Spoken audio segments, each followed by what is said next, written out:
Change what you can't accept, accept what you can't change.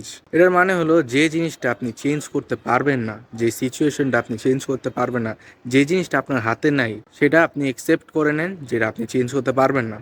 And যে জিনিসটা আপনি change করতে পারবেন, যে জিনিসটা আপনার হাতে আছে, যে সিচুয়েশনটা আপনি চেঞ্জ করতে পারবেন সেই জিনিসটা আপনি চেঞ্জ করুন।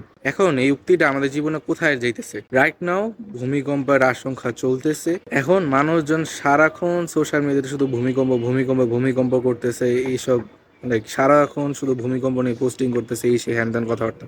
এখন দেখেন, আপনি ভূমিকম্প নিয়ে টেনশন করেন, ভূমিকম্প নিয়ে সারাদিন পোস্টিং করেন, কোনো কিছু কিন্তু লাভ নাই।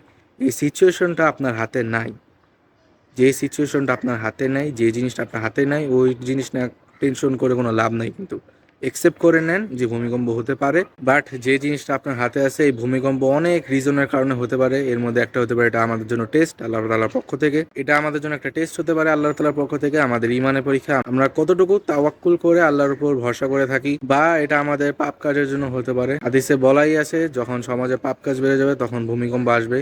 তাই যে জিনিসটা আপনি করতে পারেন, আল্লাহর উপর তাওয়াক্কুল করা, ইস্তেগফার করা, ভালো কাজ করা, গুনাহ থেকে বেঁচে থাকা, এই জিনিসগুলো আপনি করতে পারেন। সো এইগুলো করা উচিত আর বেশি বেশি করে। যে জিনিস হাতে নাই ওই জিনিস নিয়ে টেনশন করে লাভ নেই, বাট যে জিনিস আপনার হাতে আছে ওই জিনিস নিয়ে আপনার কাজ করা উচিত।